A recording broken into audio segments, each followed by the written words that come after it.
Hi there. Welcome to my YouTube channel. I'm your host, Praying Medic. Here's today's message. If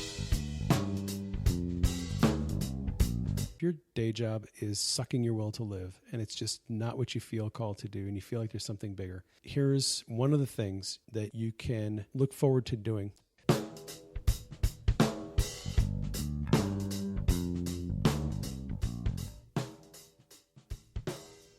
Hi, I'd like to welcome you to our show. I'm your host, Praying Medic. We're talking about life as a child of God and all things related to His kingdom. Thanks for joining us. If you're a new listener to the show, you can find articles and books and other resources on my website, www.prayingmedic.com. Now let's jump into this week's show.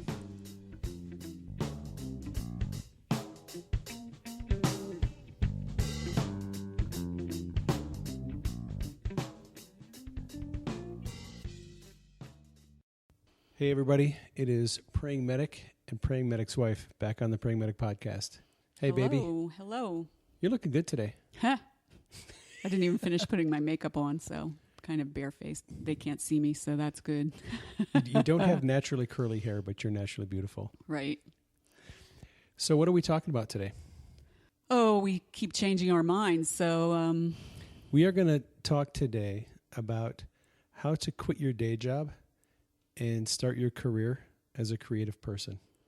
Yeah, or at least how to think about it and make a transition, maybe. Yeah.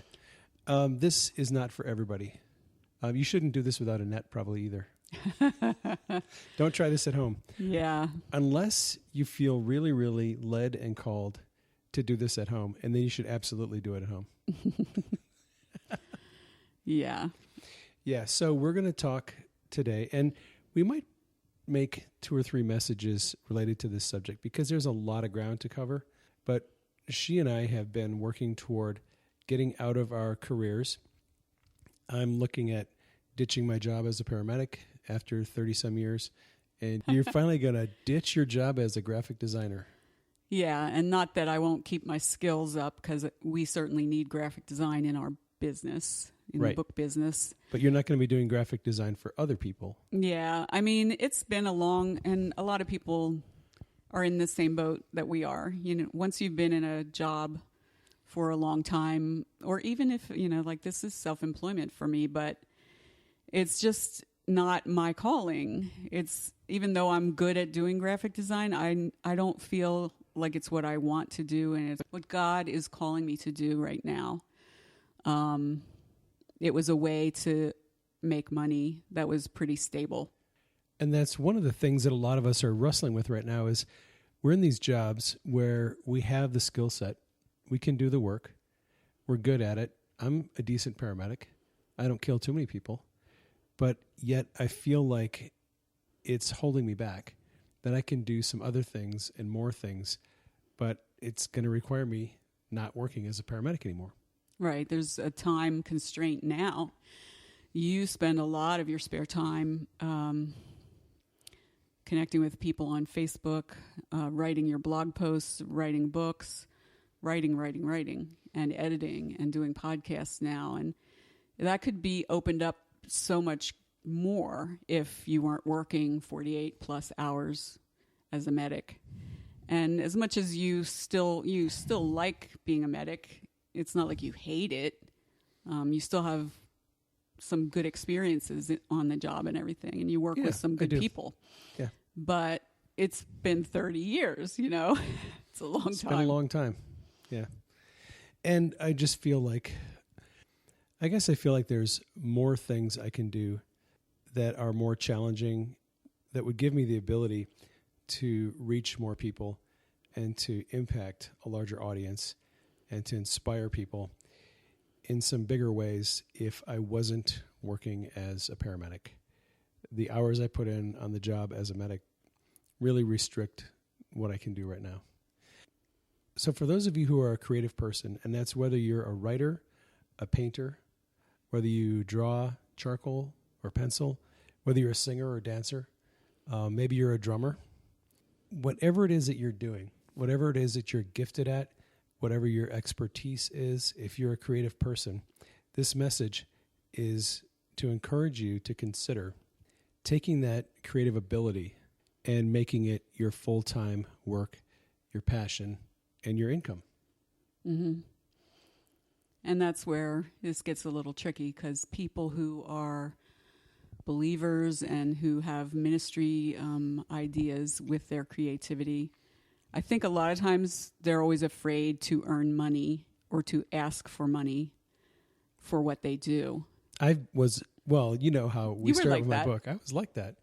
When you started talking to me about writing the book, the first book, I just couldn't see myself asking for money for the book. Right. But the book was years of work. Years. 3 years of work. And then a whole lot of work to prepare it. Not just the writing and the revelation that you gained over 3 years and of healing people and everything, but then just us sitting down and saying, okay, how do we make this into a book? And we had a learning curve too. Even though you worked for a publisher, there was still a huge learning curve for both of us to learn how to take the revelation, put it into a book, and then market it and get it into the hands of a lot of people. So we're going to talk a little bit about that process. And I'm going to be quite honest, myself, like a lot of people who are believers, we have a poverty mindset. We have this mindset where we feel like we're not entitled to live an abundant life. We just feel like we need to get by and we're just going to live paycheck to paycheck, and God really isn't going to bless us financially. You know, because of the prosperity gospel, quote unquote, that's been out there for a few years, a lot of people have had a negative reaction to that.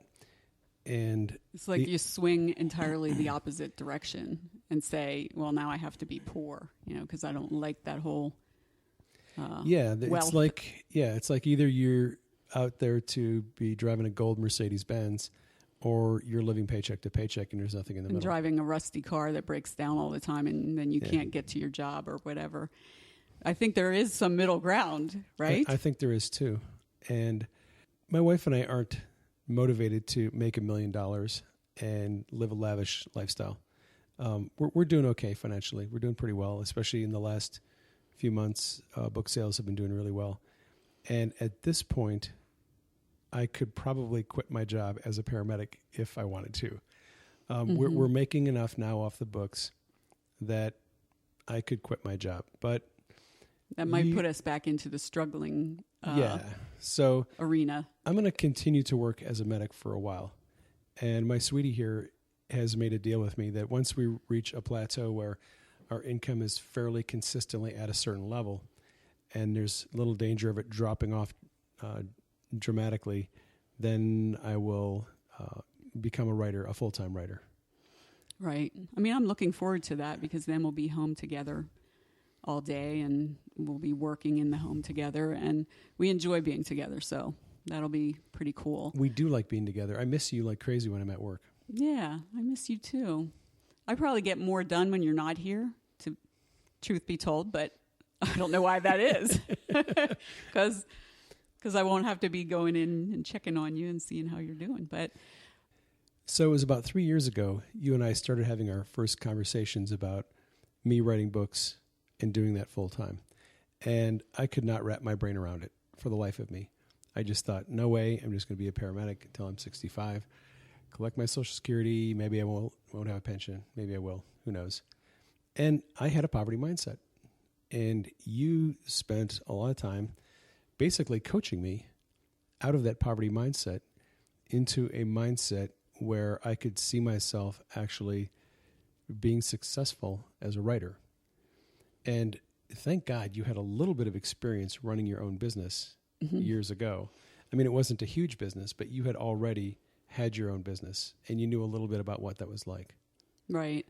I have actually started several businesses and some of them just did terribly, but that's usually successful people in their own business have failed a few times first. Actually, James Altucher is a great role model. We'll put a link in the podcast notes to the current book by James that we're reading, which is called Choose Yourself. Choose Yourself and the Choose Yourself Guide to Wealth. There's, I think, 2 books. We're reading the second one right now. I probably should have read the first one. first. But, choose yourself. It's about kind of like hiring yourself and trusting that you can do it rather than relying on a company to hire you. And they could boot you out the door at any time, or they could close, or they could be making bad decisions that affect your family. Whereas if you choose yourself and you are in business for yourself, then you are at the helm and you get to make the decisions.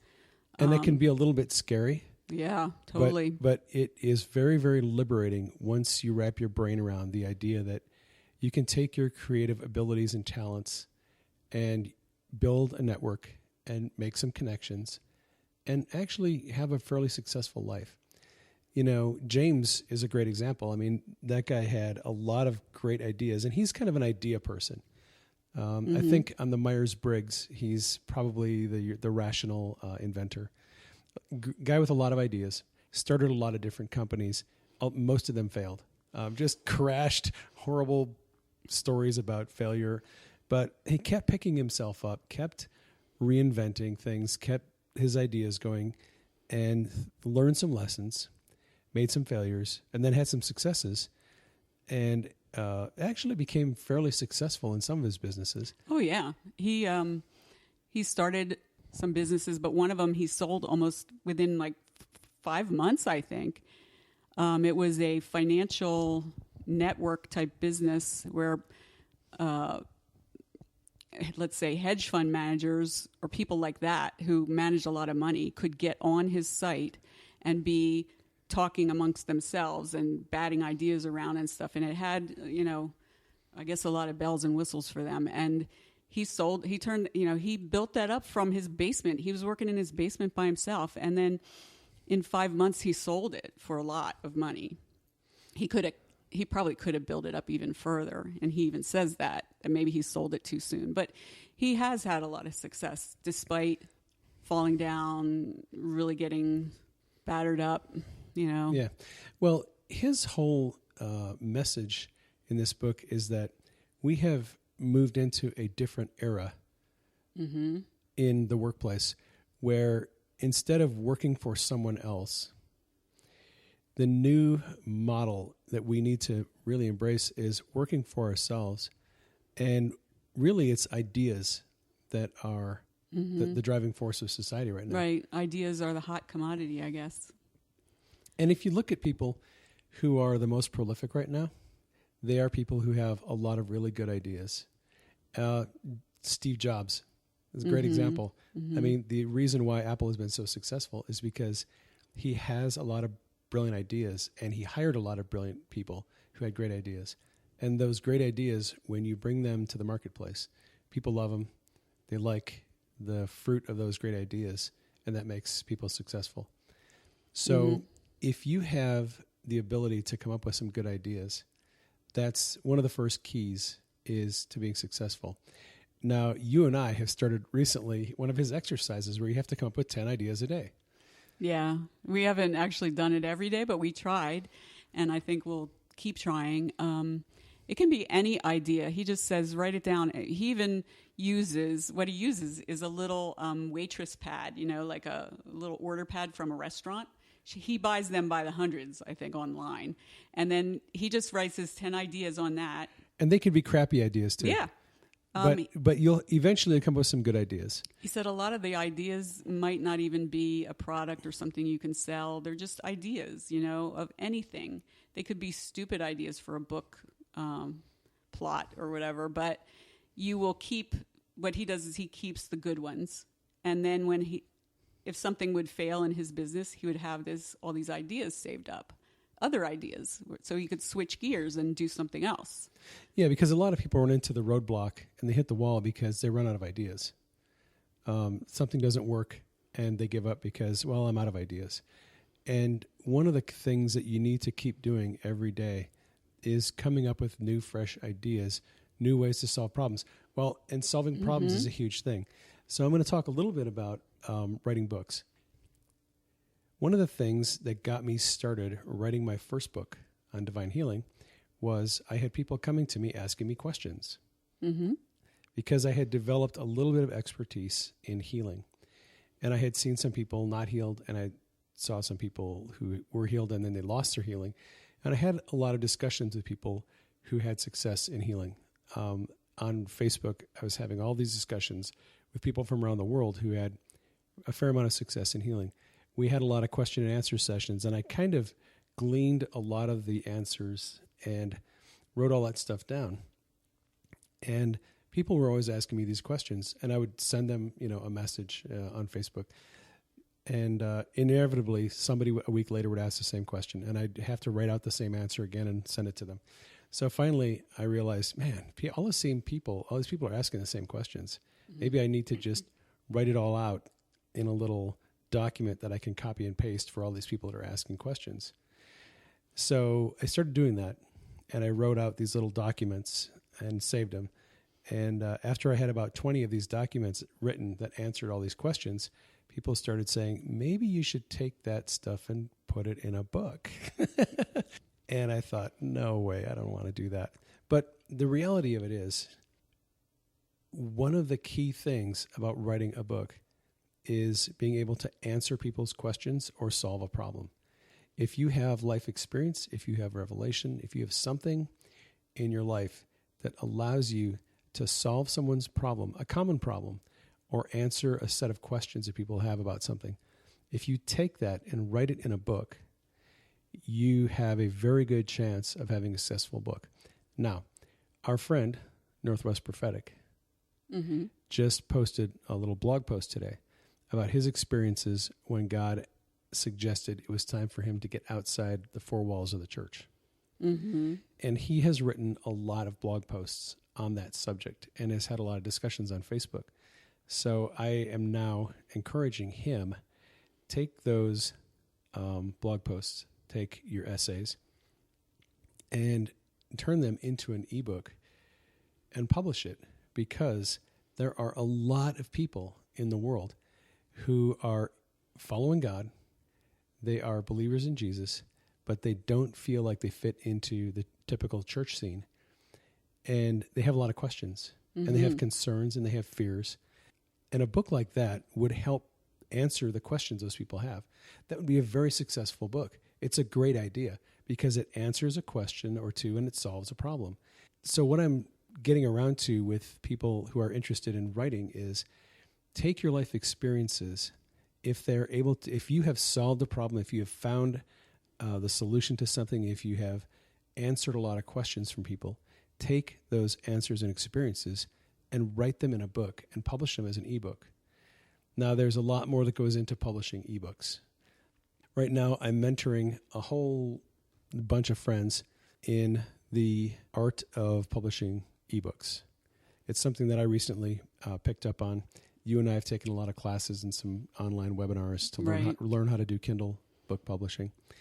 I'll just say this. It's not as difficult as most people think it is. It can be frustrating, but if you have some good information to get going, I mean, we kind of started into it fairly blind. Yeah, we did. But we learned. We learned, but there's a learning curve, but it's not that difficult. And the Amazon is making the process easier all the time with their templates, with their cover designer, with a bunch of different tools that they have. Amazon is really trying to help people who want to self-publish their own books. They're making the process easier all the time. So if you are a person who's a writer, I would seriously encourage you to consider taking your essays and your blog posts and think about writing ebooks. My first advice to everyone who wants to write is get a blog. Get a personal website. Set that sucker up. Doesn't matter if it's a Blogger blog or a WordPress website. Doesn't matter what it is. Pick one. Set it up and start posting your messages. Start, whether it's poetry or photography or whatever it is, whether it's self-help, get your messages out there. Art. Exactly. Music. If you're a musician, if you're a drummer, if you're a guitarist, whatever, start writing about what it is that you're doing. Now, this is going to sound weird to a lot of people, but you have to trust me on this. People want to know what makes you tick. The whole concept of blogging is you need to tell your story. Mm-hmm. Now, you may not think anyone in the world wants to know about your story, but trust me, they do. I don't care how weird you are. I don't care what your background is like. Someone will gravitate. There is a group of people out there who want to hear your story. Mm-hmm. Now, for me, I started in 2009. I started blogging, writing his story of, people I was praying for in the ambulance, people we prayed for in the grocery store, the dreams that I was having, just all the weird experiences I was having. And I thought there's probably aren't a lot of people that are going to want to hear about this. But as time went on, especially as I got my blog connected onto Facebook, and I started reaching out to more people and answering people's questions, the level of interest really surprised me. Mm-hmm. The number of people who wanted to hear my story. And this is the thing you have to realize as a creative person. Whether you're a painter or someone who does charcoal drawings or whether you're a musician, that is almost a secondary concern. The primary concern is people want to know about your life. A lot of the reason why people buy a certain painting from a certain artist is they like that artist's lifestyle. They like their story. They like the stories of growing up. They like where they live. Sometimes they have a lot in common. Right. In other words, if I say I'm from Pennsylvania, that will actually attract other people who grew up in Pennsylvania. Even if they're not artists, they would connect with me on where I lived or places I've traveled or things like that. I mean, right. You can attract a lot of people to yourself, to your blog, who have similar interests. Like for me, I attract a lot of people in healthcare who are Christians. Even if they're not necessarily interested in healing or deliverance, the fact that they're a paramedic or a nurse and they're a believer, they like hearing my stories. There's that familiarity factor that if no matter what your story is, no matter what your background is, no matter where you grew up or what your interest is, there is a tribe of people out there that identify with your story. They identify with you, and you need to start connecting to those people. Because when you start writing and when you start posting your pictures, posting your paintings, putting up your music, whatever, on a website, if you do it fairly regularly and consistently, Google is going to start categorizing and cataloging and aggregating all of your messages, and they're going to start directing people to your website. This is just how it works. The best way to get a following of people, to develop a community, is to start blogging and writing and do it regularly. And whether you're posting paintings or drawings or music or whatever, it doesn't really matter. Whatever your thing is, just do it. Put it on a website. If you're a graphic artist, get a website with a template that has a nice wide center column where you can post your images. If you're into poetry, there are templates that lend themselves really well to poetry. If you're a writer, there's some templates that lend themselves well to writing. If you're a musician, you can get a template that allows you to write blog posts and put up your music. What you really need to think about doing is just getting your content out there and finding your tribe and telling your story. Because once you start doing that, people are going to start coming around and they're going to start visiting and subscribing to your blog, and they're going to connect with you. And then they're going to be commenting, and they'll be asking you questions, and they're going to be inspired by what it is that you're doing. And pretty soon, before you know it, you're going to have a community of people that you'll connect with. And here's the thing. Being a successful creative person is really all about either creating or joining a community of people who have a common set of values and ideas. And that's the thing that a lot of people don't understand when it comes to publishing books or putting out music. They think that they can just put a link to their book out on Facebook and that people are going to want to come to buy their book by the millions. Mm-hmm. It just doesn't work that way. No, you have to have the community first. Yeah, social media is called social media because it's all about being social. And being social is about finding a group of people with common interests and common ideas and common values. And what I found out, and I learned this by mistake, is as I got onto Facebook and as I was blogging and connected my stories and testimonies with a community of people on Facebook and became part of this huge community of thousands of people, I became a contributor to the community. I was giving them free information, free essays, free learning, and free advice. And inspiration and jokes. And inspiration and jokes and coffee and bacon and things that everybody likes. I was becoming an integral part of this community. And I'll just tell you, this is my secret to writing a best-selling book. So you ready? Take notes.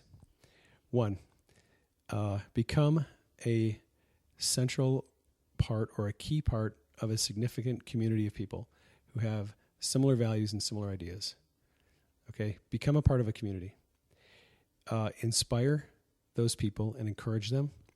Do whatever you can to make their lives better. And don't ask them anything in return. Just give into the community.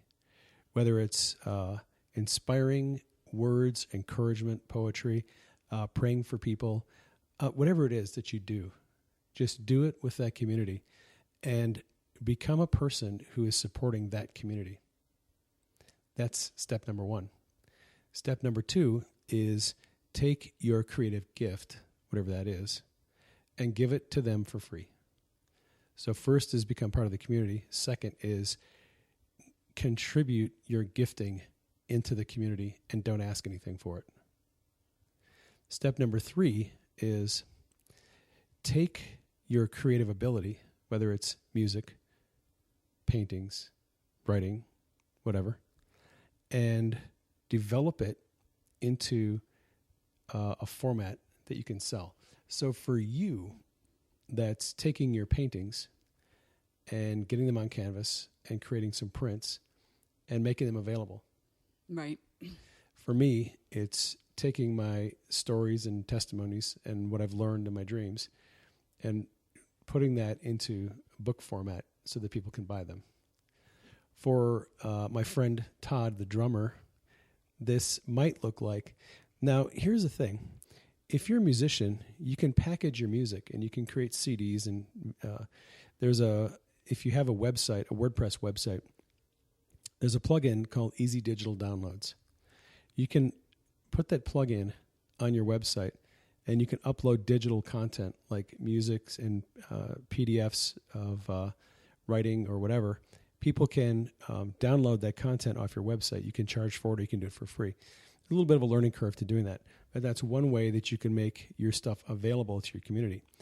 Now, if you're a musician, you may want to sell your music, but if you're an accomplished musician, you may want to sell lessons on how to do a certain thing. So if you're a really good drummer, maybe your mojo is holding drumming workshops and having people come and sign up so you teach them what it is that you're doing. There's a lot of different ways that you can mentor and train and encourage people. Mm-hmm. I think I want to back up a little bit because when you talked about solving a problem, it seems to me for writers, that seems like a good fit because you can say how to do this or you can write about how to do something.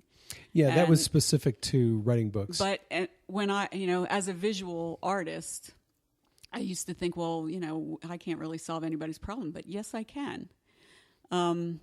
My coach that I'm working with right now, Sam Bennett, she talks about how, yes, you can solve a problem with art.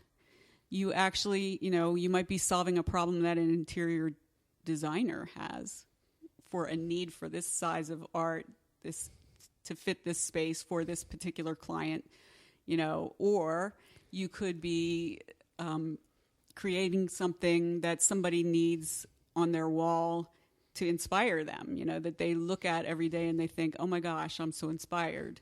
It's meeting somebody's need. Right. So there are needs out there, even for, that we can meet even as visual artists. So I think a lot of times we feel like, art is not needed really. I mean, it's not like food. You can live without art, but we know that we wouldn't want to. But there are a lot of people who choose not to live without art. Absolutely. Do you want to tell the story, or should I? Yeah, I can tell it. This wasn't from the Thriving Artist series, was it? No, I can't remember where this story came from. I heard about it online, I guess. So this artist did like a group show with other artists, and he met some collectors who showed up there. He talked with them, and the one collector actually invited him to his home with some other people. You know, a bunch of people were invited. And you mean there are people out there who actually buy art and pay a lot of money for it? Yeah, people Collectors? who have a lot of money actually want art on their walls. And they're apparently very particular about who they buy from. But so anyway, this artist was invited to this collector's home for some kind of gathering. They were eating and everything. And the collector hadn't bought a piece of art from this artist, but he did invite him. So everybody's, talking, and the collector is sort of unveiling this painting that he bought from an artist, and he was bragging about it, that it cost $900,000. And he actually talked to this artist that he invited and said, I would have bought your painting, but it didn't cost enough. So, I mean, that's eye-opening to me, that some people will actually, it's a status thing for them to pay a lot for a painting or to pay a lot for anything. Now, when you were talking to Sam about your artwork, she gave you some suggestions about how to price your work. Yeah, well, she, from her experience working with a lot of creative people, she said creative people always price too low, and they don't value themselves enough. And so she actually wanted me to double my prices for paintings, which I was not, I don't even feel like I know what I'm doing yet. I mean, even though I've painted, even though I'm a trained painter, I've been away from it for years because I was doing graphic design. So, and I'm venturing into new areas like abstract art, which is a learning curve for me.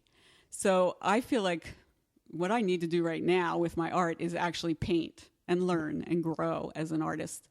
But she was already telling me, because she didn't know me yet. So she was already saying, well, you need to double your prices.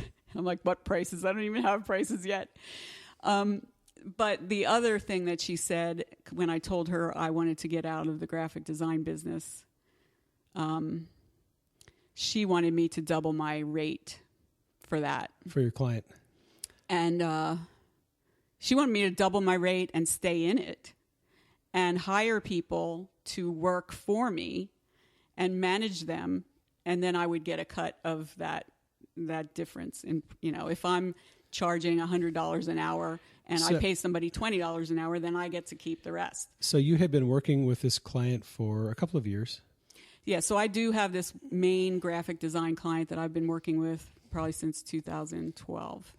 And you told them you wanted to quit working for them. And I did. I sincerely wanted to stop doing this because it's getting to a point where I've retouched so many vitamin bottles in Photoshop. I've done so many vitamin labels. I don't really get to design it anymore. It's just a matter of fitting stuff on. So you, like a million other people, are doing a job that you really don't feel inspired and doesn't really work for you anymore. It's getting boring. There's occasionally an interesting job here and there that comes along with that company, but not very many. So how did you handle your desire to get out of there? So I went to them and I said, I really want to scale down. I don't want to be working. I don't want to be at my desk working on your work every day anymore. I don't want to be available every day anymore. I'm really trying to get out of graphic design, and I want to do my own thing. I want to see what I can do as a painter. So I eventually, because they weren't finding anyone to replace me, even though I was saying I need to go. Were they actually looking? I don't think they were looking. So then they come to me and they're all in a panic saying, we don't know what to do because you don't want to do this anymore. And What can we do to keep you? And I'm thinking, oh, I don't want you to keep me. I want to leave. I don't want to do this anymore. And so I thought about it, and I got back to them, and I said, well, if I'm going to do any more work for you from this point on, I need to double my rate, because it makes more sense for me to do what I love to do than for me to continue doing this. You know, I sit at the computer too long. I get neck pain. I don't want to put that strain on my body. I want to get up and move around and paint.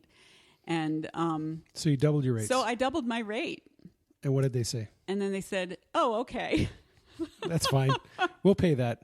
That's what everybody else is charging anyways. I thought, oh my gosh, I should have tripled my rate. You should have doubled your rate 2 years ago. And then you should have tripled your rate this time. Exactly. So See, I was charging too little. You were charging too little, like most creative people. They were willing to pay twice. And I've already worked for some ministries where I sent them a bill, and I usually cut them a break because I know it's hard in ministry.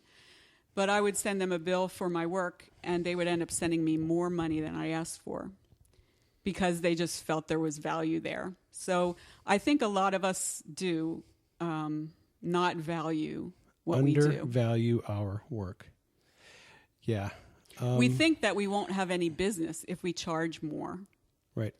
But the reality is you will find the people who are willing to pay more. You know, that's the shocker for me. When we started publishing books, I found all these people who were like, I'm happy to pay $10 for your Kindle book. It's an awesome book. I learned so much. I've actually seen people healed. I've seen family members healed. This is a great value for me. $10 to get a class on healing. They thought it was a great deal.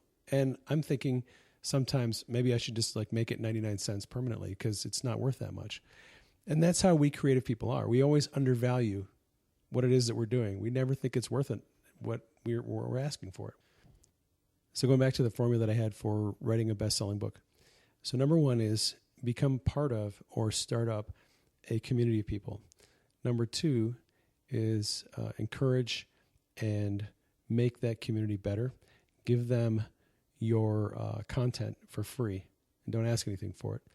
And just be a blessing to them. Number three is take the content over time and package it to where you can sell it. Number four is let your community know that the stuff that they have just been benefiting from for the last however long is now available for purchase if they want to buy it. And they will take your stuff and they will promote it to their friends. Right. Because you have shown yourself a person of honor and a valuable person in the community, and they will believe in you, and they will say, oh my gosh, this guy's writing has blessed me so much. You've got to buy his book. Or, oh, I love her paintings. God just speaks through these paintings, and you are going to love her paintings. Or whatever it is that you do, like your music, people just say, this music is so anointed. It's so awesome. You know, the presence of God is all over this. You need to get this music. People will take your stuff and they will promote it to their friends. And you don't have to do any marketing and promotion at all. Right. You don't have to be a salesman. You don't have to be salesy. You just have to be in community with people. My coach, Sam Bennett, says marketing is getting people to know you. Whatever you do to get people to know you, like you, and trust you. And you have to be in community with people for that to happen. And that's the thing, because if you're not in a community of people who know, like, and trust you, then you're on the outside looking in and you're trying to market your stuff. You're trying to get people to buy your stuff and they don't even know you. They don't know why they should buy it. And a lot of times they don't really want it. And you're trying to sell them something they don't want, or maybe they don't really need. Mm-hmm. But if you're inside that community, those people know you, they trust you, they respect you. They know your heart, and they know that whatever you're doing is worth them promoting to their circle of friends. Right. They might know, even if they don't want what you are offering, they might know someone who does. And they'll spread the word anyway, just to be nice and to be a friend. Yeah, it's pretty cool. That's what has happened to me. Like, we have spent almost nothing on promoting and advertising and marketing this year. We spent a lot of money last year, and we didn't really know what was going to work. So it was kind of like throwing something up against the wall to see if it would stick. And really, none of that paid marketing really helped us that much. So No. even when we were on the Patricia King XP email blast, I think we didn't break even on that. But we got our first sale in Brazil of a book and our first sale in Japan. So that opened up some avenues, Yeah. Looking back, was it worth it? I don't know. We have now a little community of people in Japan Yes. that we know communicate about us. with. So, and they actually translated something of yours into Japanese. Yeah. Well, Kazuko has been translating a bunch of chapters from my healing book into Japanese for her circle of friends. She translated a video just a couple days ago, a video on healing into Japanese for her friends. So that's been really kind of crazy for me. Who just found out about me, took a liking to what I was writing, and started translating it for their friends. And we've talked and on we Skype. Consider them friends. They are friends, even though we have never been with them in person. We've talked on Skype, and we write on Facebook back and forth. So you never know what will come of your efforts, but it's all been good. It's all been good. Thanks for tuning in to the first part of our message on how to quit your job and have a career as a creative person. We are just getting started. We've got 50 more minutes. Well, folks, that is our show for insights and today. ideas. I hope you enjoyed it. Thanks for dropping to catch by. Part 2 of the show. If you're new to the podcast and you haven't been to my website, you might drop by and check out the articles I have there.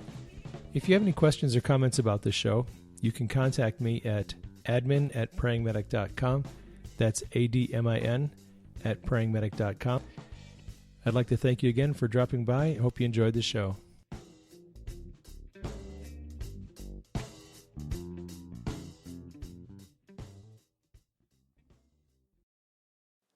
Thanks for dropping by. I hope you enjoyed today's message. You might consider sharing it with your friends. You can do that through the links provided below the video, and I hope you'll consider subscribing to my channel.